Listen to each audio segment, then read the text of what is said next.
அல்லேலூயா.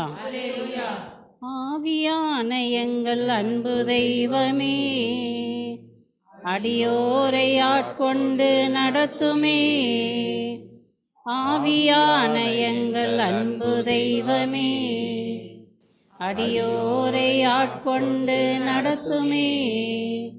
ஆட்கொண்டு எங்களை அனலாக்கும், ஆட்கொண்டு எங்களை அனலாக்கும்.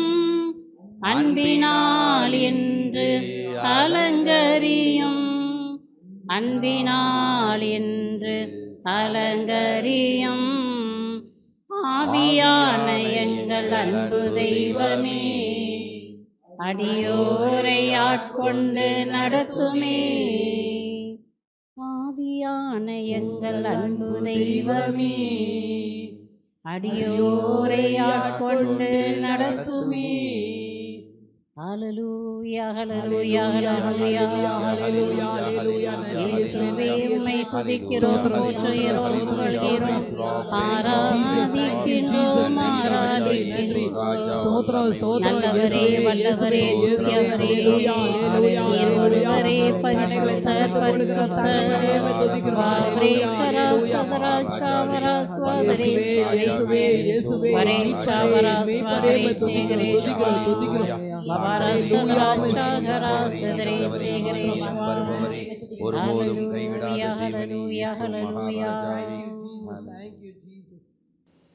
சர்வ வல்லமையுள்ள தேவனே இயேசு சுவாமி, உமது பிரசன்னம் எங்கள் கூடவே இருக்கட்டும் ஆண்டவரே.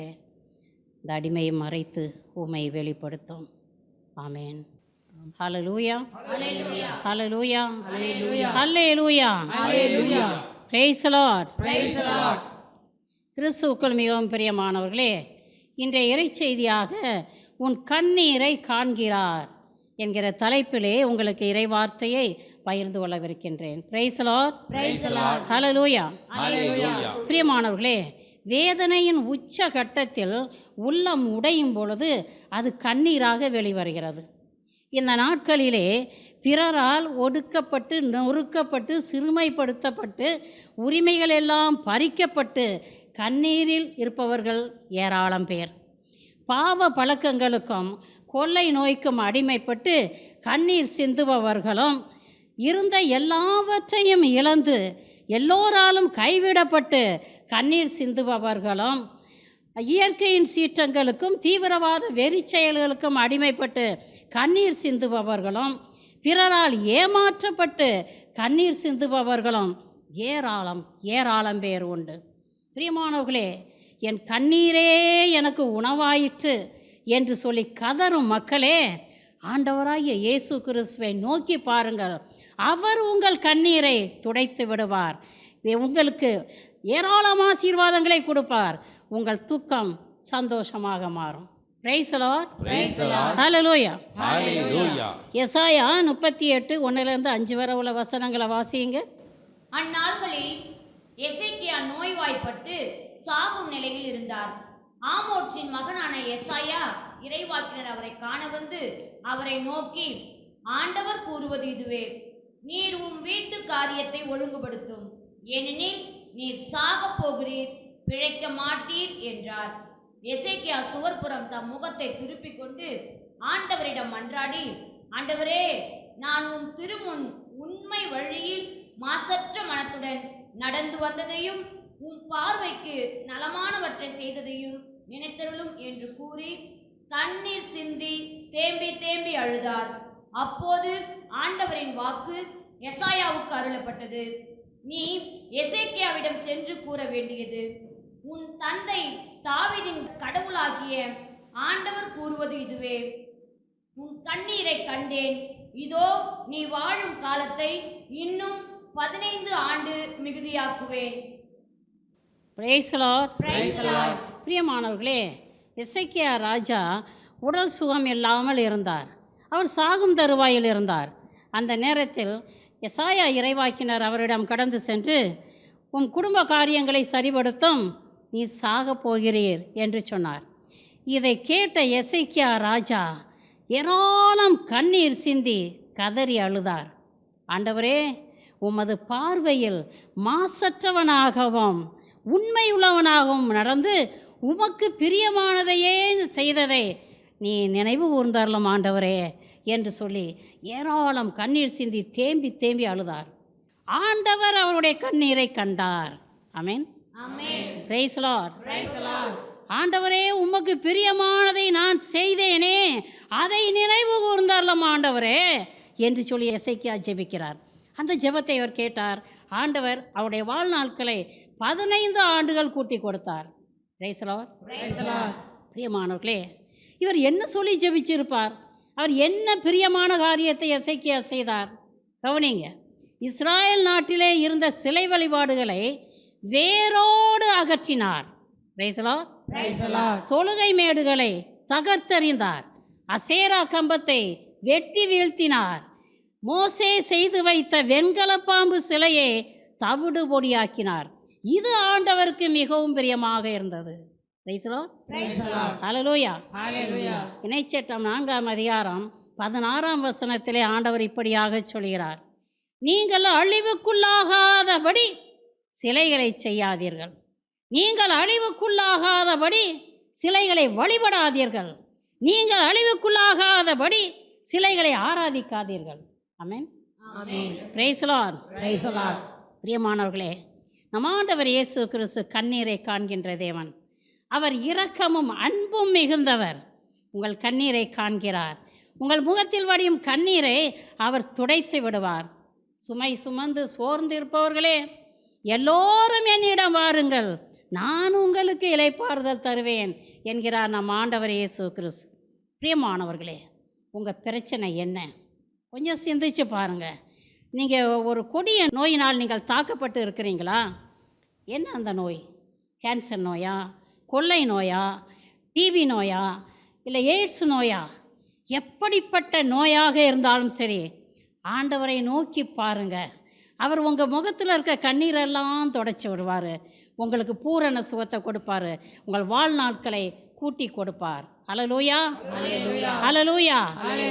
எனக்கு நோய் வந்து விட்டது என்று சொல்லி தானே அழுது கதறி புலம்பி, ஐயோ நான் பிழைப்பணும், பிழைக்க மாட்டோனோ, செத்து போயிடுவானோ அப்படின்னு இருக்க வேண்டிய தேவையில்லை.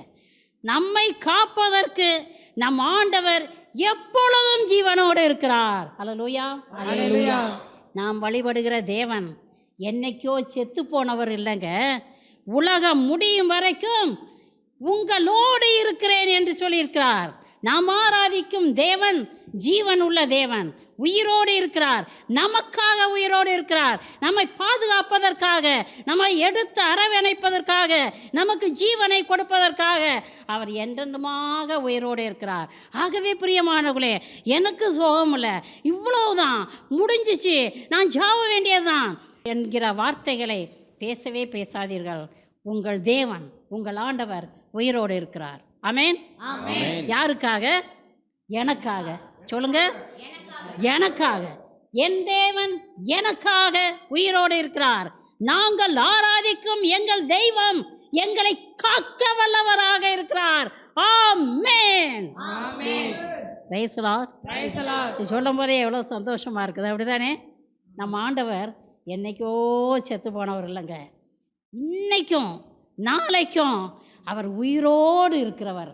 எனக்காக, எனக்காக. Praise Lord. ஹல்லேலூயா. திருப்பாடல் 6:2 படிங்க. ஆண்டவரே எனக்கு இரங்கும், ஏனெனில் நான் தளர்ந்து போனேன். ஆண்டவரே என்னை குணமாக்கி அருளும், ஏனெனில் என் எலும்புகள் வலுவிழுந்து போயின. Price Lord. பரிசுத்தவானாகிய தாவீதை ஒரு கொடிய நோய் தாக்கி இருக்க வேண்டும். அவர் எப்படி ஜெபிக்கிறான்னு பாருங்க. ஆண்டவரே நான் நலிந்து போனேனப்பா, என் எலும்புகளில் வலுவே இல்லைப்பா, என்னுடைய பெருமூச்சினால் நான் இளைத்து போனேன் ஆண்டவரே. ஒவ்வொரு இரவும் என் படுக்கை கண்ணீரால் நனைகிறது, எனக்கு உயிர்ப்பிச்சதாங்கப்பா. எப்படி ஜெபிக்கிறான்னு பாருங்க. ஒரு ராஜா, ஒரு ராஜா, அப்படி தானே? ராஜா மந்திரியை கூப்பிட்டு, டேய் உலகம் முழுசும் கடந்து போங்கடா, எந்த இடத்துல பெஸ்ட் டாக்டர் இருக்கிறாரோ கொண்டா, எனக்கு சுகம் வேணும், நல்ல மருந்து எனக்கு கொடுக்கணும் அப்படின்னு அவர் சொல்லலைங்க. எங்கே ஓடினார்?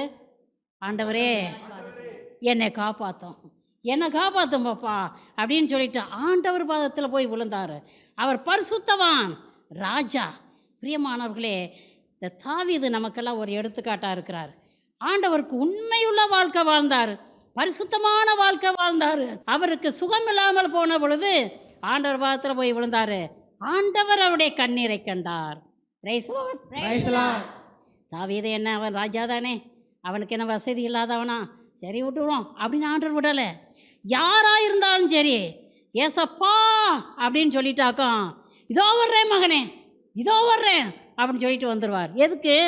சுகமாக கண்ணீரை துடைக்க, கண்ணீரை துடைக்க. பிரியமானவர்களே, தாவீது ராஜாவுடைய கண்ணீரை துடைச்சார், அவருக்கு பூர்ண சுகத்தை கொடுத்தாரு. அது பிரியமானவர்களே, ஒரு காரியத்தை நீங்கள் அறிஞ்சுக்கிறணும். பாவிகளுக்கும் நோய் வரும், பரிசுத்தவான்களுக்கும் நோய் வரும். நல்லா புரிஞ்சுக்கிறங்க. நான் எவ்வளவோ ஜெபிச்சேன், என்னெல்லாம் தபம் செஞ்சேன், எங்கெல்லாம் ஊழியம் பண்ணேன், ஆண்டவர் எனக்கு போய் நோயை கொடுத்துட்டாரே என்று மட்டும் சொல்லாதீங்க. பாவிகளுக்கு நோய் வரும் பொழுது அவன் மனம் மாறவில்லை என்றால் அந்த நோய் அவனை அழிவுக்கு இட்டு சொல்லும்.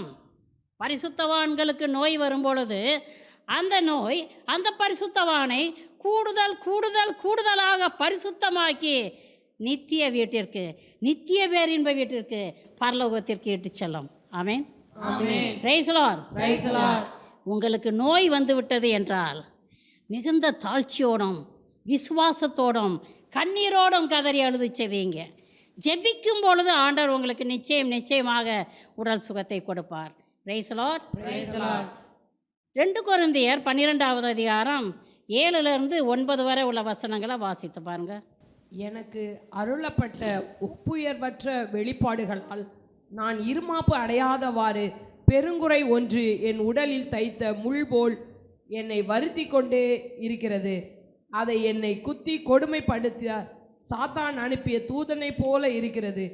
நான் இருமாப்படையாது இருக்கவே இவ்வாறு நடக்கிறது. அதை என்னிடமிருந்து நீக்கிவிடுமாறு 3 முறை ஆண்டவரிடம் வருந்தி வேண்டினேன். ஆனால் அவர் என்னிடம், என் அருள் உனக்கு போதும், வலுவின்மையில்தான் வல்லமை நிறைவாய் வெளிப்படும் என்றார். ஆதலால் நான் என் வலுவின்மையை பற்றிதான் மனமுவந்து பெருமை பாராட்டுவேன். அப்போது கிறிஸ்துவின் வல்லமை என்னுள் தங்கும். Praise Lord. பிரியமானவர்களே, பரிசுத்தவானாகிய பவுலுக்கு ஒரு கொடிய நோய் வந்து விட்டது. அவர் என்ன சொல்கிறார்? இந்த நோயை எடுத்து விடும்படி 3 முறை ஜெபித்தேன். ஆண்டவர் அந்த நோயை எடுத்து போடலை, அதுக்கு பதிலாக என் அருள் உனக்கு போதும் என்று சொல்லிவிட்டார். Praise Lord. பிரியமானவர்களே, நீங்கள் பரிசுத்தமான வாழ்வு வாழலாம். உடல் சுகத்துக்காக கண்ணீரோடு கதறி அழுது ஜெபிக்கலாம். நீங்கள் பரிசுத்தமாக இருந்து கண்ணீரோடு கதறி அழுது ஜெபித்தோம், உங்களுக்கு உடல் சுகம் கிடைக்கவில்லை என்றால் ஆண்டவர் என் மன்றாட்டுக்கு பதில் கொடுக்கவில்லை, என்னை கைவிட்டு விட்டார் என்று சொல்லி கதறி அழுது புலம்பாதீர்கள். உங்கள் பலவீனத்திலே ஆண்டவர் மகிமை அடைகிறார். பிரியமானவர்களே, உங்கள் நோயை தாங்கிக் கொள்ள ஆண்டவர் உங்களுக்கு வல்லமையை கொடுப்பார். நீங்கள் என்ன செய்யணும்? நீங்கள் ஜெபிச்சும் அந்த நோய் உங்களுக்கு குணமாகலைனாக்கா தாழ்ச்சியோடு உங்களை ஒப்பு கொடுங்க. உங்களை குறித்து ஆண்டவருக்கு ஒரு திட்டம் உண்டு. அது என்ன திட்டம்? அவர் வெளிப்படுத்துவார், குறித்த காலத்தில் அவர் வெளிப்படுத்துவார். ஆகவே தாழ்ச்சியோடு ஒப்பு கொடுங்க. நீங்கள் உங்களையே முழுவதுமாக தாழ்ச்சியோடு ஒப்பு கொடுக்கும் பொழுது ஆண்டவர் உங்களை எடுத்து அத்திமிக வல்லமையோடு உபயோகிப்பார். பிரியமானவர்களே, ஊழியத்தின் பாதையிலே ஒரு நோய் நம்மை தாக்குவது நல்லது. ஏன் தெரியுமா? நாம் இருமாப்பு அடைந்து விடாதபடி அதிமிக தாழ்ச்சியோடு ஊழியம் செய்வதற்காக ஒரு முள் நம்மளை குத்திக்கிட்டே இருக்கிறது நல்லது தான். ஆனால் நம்ம என்ன செய்வோம்? ஆண்டவரே, இந்த முள்ளை எடுத்து போடுமையா, நான் இன்னும் பல மைல் தூரம் ஓடி ஓடி ஓடி ஓடி ஓடி உனக்கு போதிப்பேன், நாமத்தை அறிவிப்பேன் என்று சொல்லி நம்ம நினைக்கலாம். நம்ம ஆண்டவர் என்ன சொல்கிறாரு தெரியுமா? இல்லை மகனே, இந்த முள்ளோட ஓடு, நான் மகிமை அடைவேன். Praise Lord. பிரியமானவர்களே, உங்களுக்கு ஜெபிச்சும் சுகம் கிடைக்கலைனாக்கும் தேவனுடைய சித்தம் உங்களிலே நிறைவேற உங்களை தாழ்த்தி ஒப்பு கொடுங்க. Price Lord. ஹல்லேலூயா. 10 கட்டளைகளை கடைப்பிடித்து கடவுளுக்கும் மனிதருக்கும் உகந்த பரிசுத்தமான வாழ்க்கை வாழ்ந்த யோபுவுக்கு ஒரு கொடிய நோய் வந்து விட்டது.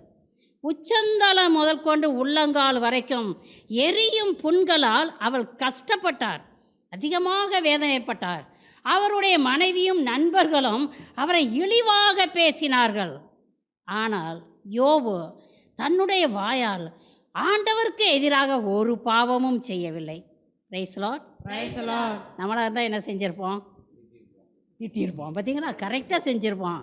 அதெல்லாம் ஆண்டவரை, என்ன ஆண்டவரை, 4 பேர் என்னை பார்த்து காரி துப்புறது. இவன் ஜபிச்சுக்கிட்டே இருந்தான், இவன் தான தர்மங்களை செஞ்சுக்கிட்டே இருந்தான், ஜபஞ்சமனு ஓடிக்கிட்டே இருந்திருக்கான். அந்த நோயை பார், அவெல்லாம் ஜெபிக்கிறான், என்ன கடவுள் அப்படின்னு சொல்லி ஏராளம் பேர் சொல்லியிருப்பாங்க. ஆனால் நம்ம என்ன செய்யணும்? யார் என்ன சொன்னாலும் ஆண்டவர் என்னோடு இருக்கிறார், நான் ஓடுற ஓட்டத்தை ஓடிக்கிட்டே இருப்பேன். யோபு அப்படி தானே செஞ்சார். மனைவி கேவலமாக பேசினார். என்னய்யா பெரிய ஆண்டவர் ஆண்டவர்னு சொல்லிட்டு இருக்க, அது எப்படிப்பட்ட புண்ணு வந்துருவார், நாத்தவன் பக்கத்திலோட வர முடியலை அப்படின்னு சொல்லி இழிவாக பேசியிருக்கலாம். ஆனால் யோபு இவை எல்லாவற்றிலும் ஆண்டவரை போற்றி புகழ்ந்தார். அல்லேலூயா. ஆண்டவர் என்ன செஞ்சார்? போற்றி இவருடைய கண்ணீரை கண்டார். இவருக்கு என்னென்னலாம் இவர் இழந்து போனாரோ அவை எல்லாவற்றையும் ரெட்டிப்பாக 2 மடங்காக கொடுத்தார். அல்லேலூயா. பிரியமானவர்களே, உங்களுக்கு நோய் வரும் பொழுது உங்கள் மனைவி, பிள்ளைகள், உற்றார் உறவினர், நண்பர்கள் எல்லாரும் உங்களை கைவிடலாம், எல்லாரும் உங்களை விட்டு தூரம் போயிடலாம், நீங்கள் கைவிடப்பட்டவர்களாக கண்ணீரில் கிடக்கலாம். ஆனால் உங்களை காண்கிற தேவன், உங்கள் கண்ணீரை காண்கிற தேவன் உங்கள் கூடவே இருக்கிறாருங்கிறத மறந்துடாதீங்க. எல்லாரும் உங்களை விட்டு போகும் பொழுது யார் வருவா? ஏசப்பா வருவார். அல்லேலூயா. என் வாழ்க்கையில் நான் பல முறை அனுபவிச்சிருக்கிறேங்க. பல முறை என்னுடைய நண்பர்கள் எல்லாரும் ஆவிக்குரிய அனுபவத்தில் வந்த பிறகு தான் இந்த மாதிரியான நிகழ்வுகள்லாம் நடந்தது. ஆவிக்குரிய அனுபவத்தில் வர்றதுக்கு முன்னாலே எனக்கு ஏராளம் நண்பர்கள் இருந்தாங்க. எப்பொழுதுமே நண்பர்கள் சூழ்ந்து இருப்பாங்க, சிரிக்கிறது, பேசுகிறது எல்லாமே நடந்தது. ஆவிக்குரிய அனுபவத்தில் வந்த பிறகு என்னை விட்டு எல்லாருமே கலந்து போயிட்டாங்க. பார்த்தாலும் பார்க்காதது போல் போய்கிட்டு இருந்தாங்க. அப்போ ஒரு தனிமை, ஆண்டவரே எல்லாரும் என்னை விட்டு விலகிட்டாங்க ஆண்டவரே அப்படின்னு சொல்லி ஒரு நாள் நான் தனியாக என் ரூமில் உட்காந்து ஜெபம் பண்ணிக்கிட்டு இருக்கும் பொழுது அப்போது நல்ல கிளியராக ஒரு வாய்ஸ் எனக்கு கேட்குது, எல்லாரும் உன்னை விட்டு போன பிறகு தான் நான் உனக்கிட்ட வருவேன், இப்போ நான் உன்னோட இருக்கிறேன். Praise the Lord. அல்லேலூயா. அது ஒரு பயங்கரமான அனுபவங்க. அந்த மகிழ்ச்சி எத்தனை மணி நேரம் என்னோட இருந்துச்சுனாக்கா அதை விலக்கி சொல்லவே முடியாது. ஆக பிரியமானவர்களே, நீங்கள் நோய்வாய்ப்பட்டு கிடக்கும்போது, ஐயோ என் மனைவிக்கு நான் எவ்வளோ செய்தேன், பிள்ளைகளுக்கு நான் எவ்வளவோ செய்தேன், என் நண்பனுக்கு நான் எவ்வளவோ உதவி செஞ்சேன், என் பணத்தை எல்லாம் கொடுத்தேன், என்னுடைய உழைப்பெல்லாம் கொடுத்தேன், இப்போ நான் சுகமில்லாமல் கிடக்கிறேன், ஒருத்தன் கூட வந்து எட்டி பார்க்கலையே என்று சொல்லி ஏங்காதீங்க. யார் இருக்கிறா உங்களுக்காக? இயேசு இருக்கிறார். உங்கள் கண்ணீரை துடைக்க, உங்களை கரங்களிலே தாங்கி பிடிக்க இயேசு இருக்கிறார். அவரை உறுதியாக பற்றி கொள்ளுங்கள். Price the Lord. பிரியமானவர்களே, நடந்த ஒரு நிகழ்வை சொல்கிறேன். எனக்கு தெரிஞ்ச ஒரு சகோதரர் ஒரு மாதத்திற்கு 50,000 ரூபாய் சம்பளம் வாங்கி நல்ல ஒரு போஸ்ட்டில் இருந்தார். திடீர்னு அவரை ஒரு கொடிய நோய் தாக்கிருச்சு. இந்த நோய் அவருக்கு வந்ததுமே மனைவி, பிள்ளைங்க, பெற்றவங்க எல்லாருமே அவரை கைவிட்டுட்டாங்க. ரொம்ப கஷ்டப்பட்டார், ரொம்ப நலிஞ்சு மெலிஞ்சு போயிட்டார். ஒரு நாள் என்னை பார்க்குறதுக்கு வந்தார். அவர் ரொம்ப அழுதார். அழுதுட்டு சொன்னார், எல்லாம் முடிஞ்சிருச்சு சிஸ்டர், எஞ்சி இருக்கிறது ஒன்றே ஒன்று, சாவ வேண்டியதான், அதை விட்ட வேறு வழியே கிடையாது சிஸ்டர் அப்படின்னு சொல்லிட்டு தேம்பி தேம்பி அழுதார். அப்போது நான் சொன்னேன், ஏன் வேறு வழியே இல்லைன்னு சொல்கிறீங்க? நிச்சயமாக வழி உண்டுப்பா, நானே வழியும் உண்மையும் வாழ்வுமாக இருக்கிறேன் என்று சொன்னாரே நம் ஆண்டவர் இயேசு கிறிஸ்து. அவரை உறுதியாக பற்றி கொள்ளுங்கள், விசுவாசத்தில் நிலைத்திருங்கள். அவர் நிச்சயமாக உங்கள் கண்ணீரை துடைப்பார், புது வாழ்வு கொடுப்பார் என்று சொல்லி அவரோடு கொஞ்சம் நேரம் ஜெபம் பண்ணிட்டு அனுப்பி வச்சேன். எல்லா நேரமும் இயேசுவே இயேசுவே, நன்றி இயேசுவே, நீ என்னோடு இருக்கிறீர் ஆண்டவரே, இந்த உலகம் என்னை ஒதுக்கிட்டாலும் நீர் என்னை ஒதுக்கலாப்பா, நீ என்னோட இருக்கிறீர் ஆண்டவரே என்று தொடர்ந்து சொல்லிக்கிட்டே சொல்லிக்கிட்டே இரு, நான் உன்னோட இருக்கிறேன், நான் ஜெபிக்கிறேன் அப்படின்னு சொல்லி அனுப்பிட்டேன். பிரியமானவர்களே, அந்த நாளில் இருந்து கொஞ்சம் கொஞ்சமாக 2 வாரத்துக்குள்ளே அவருக்கு பூரண சுகம் கிடைச்சிச்சு. Price the Lord. அந்த மாத கடைசியில் சரியாக 4 வாரங்கள் முடிஞ்சதுமே சவுதியிலேருந்து அவருக்கு ஒரு லெட்டர் வருது. 1,00,000 சம்பாத்தியத்தில் ஒரு மாதத்துக்கு 1,00,000 சம்பளம், உனக்கு ஒரு அருமையான வேலை காத்திருக்குது, வா என்று. Praise Lord. இன்னைக்கு அந்த மகன் ஆண்டவருக்குள்ளே வந்து ரொம்ப சந்தோஷமான வாழ்க்கை வாழ்ந்துக்கிட்டு இருக்கார். ஆக பிரியமானவர்களே, ஒரு நோய் உங்களுக்கு வந்துருச்சுனாக்கா இதோட முடிஞ்சிச்சு என்று மட்டும் நினைக்காதீங்க. இது எனக்கு ஆரம்பம், இது எனக்கு புதிய வாழ்வு என்று நினைங்க.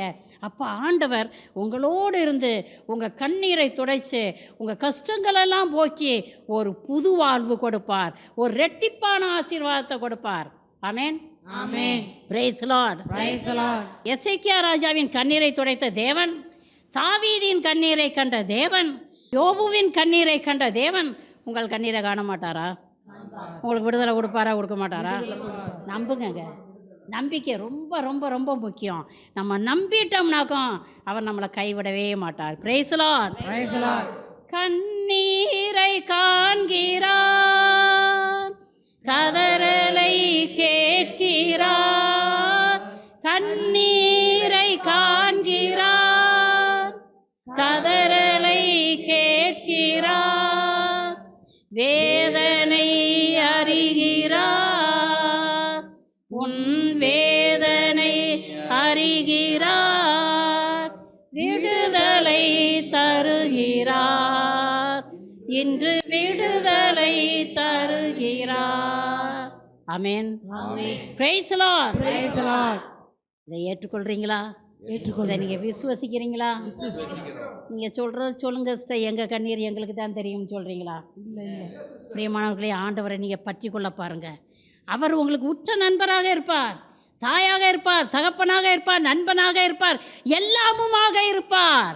எப்போ நீங்கள் அவரை பற்றி கொள்ளும் பொழுது, அவரை நம்பும் பொழுது, உங்கள் கண்ணீரை துடைப்பதற்காகவே உயிரோடு இருக்கிறார். அல்லேலூயா. பிரியமானவர்களே, தன்னுடைய பிள்ளை எப்படிப்பட்ட கோமாளியாக இருந்தாலும் அவன் கீழே விழுந்துட்டாக்கும், நான் விழுந்தது சரிதான்டா அப்படின்னு எந்த தகப்பனாவது சொல்லுவாரா? ஓடி போய் தூக்கி எடுப்பார். அப்படி தானே? நீ பண்ணின அட்டுழியத்துக்கு உனக்கு இதுவும் வேணும், இதுக்கு மேலே விழு நாயே அப்படின்னு யாருமே சொல்ல மாட்டாங்க. ஐயோ புள்ள விழுந்துருச்சே, ஐயோ புள்ள கஷ்டப்படுதே என்று சொல்லி இருதயம் படபடக்கும். சாதாரண ஒரு தகப்பனுக்கு இவ்வளோ அன்பு இருக்குதுனாக்கும், பிரியமானவர்களே, நம்மளை பார்த்து பார்த்து பார்த்து உருவாக்கிய நம்ம ஆண்டவருக்கு நம் மீது எம்மாத்திர அன்பு இருக்கும். நமக்காக ஜீவனை விட்ட ஆண்டவருக்கு நம் மீது எவ்வளவு அன்பு இருக்குன்னு பாருங்கள். அப்போ நீங்கள் ஒரு மூலையில் உட்காந்துக்கிட்டு ஊழு ஊழு ஊழு ஊழு ஊழுன்னு அழுகிறத அவர் பார்த்துக்கிட்டு இருப்பாரா? இல்லை, பார்த்துக்கிட்டு இருக்க மாட்டார். ஓடி வந்து அணைச்சிக்கிடுவார். அல்லேலூயா. Price Lord. விடுதலை பயணம் 15வது அதிகாரம் 26வது வசனத்தை படியுங்க. உன் கடவுளாகிய ஆண்டவரின் குரலுக்கு நீ அக்கறையுடன் செவி சாய்த்து அவர் பார்வையில் நலமாக தோன்றுவதை செய்து அவர் கட்டளைகளை பின்பற்றி அவர் சட்டங்கள் அனைத்தையும் கைக்கொண்டால் நான் எகிப்துக்கு வர செய்த கொள்ளை நோய்களை உன்மேல் வரவிட மாட்டேன், ஏனெனில் நானே உன்னை குணமாக்கும் ஆண்டவர் என்றார். Price the Lord. பிரியமானவர்களே, ஆண்டவர் என்ன சொல்கிறான்னு பாருங்க. ஆண்டவருடைய குரலுக்கு அக்கறையுடன் செவி சாய்த்து, பிரைஸ் லார்ட், கட்டளைகளை கடைபிடித்து நீ பரிசுத்தமான வாழ்க்கை வாழ்ந்தால் எகிப்தியருக்கு வர செய்த எந்த கொள்ளை நோயும் உனக்கு வராது. Praise Lord.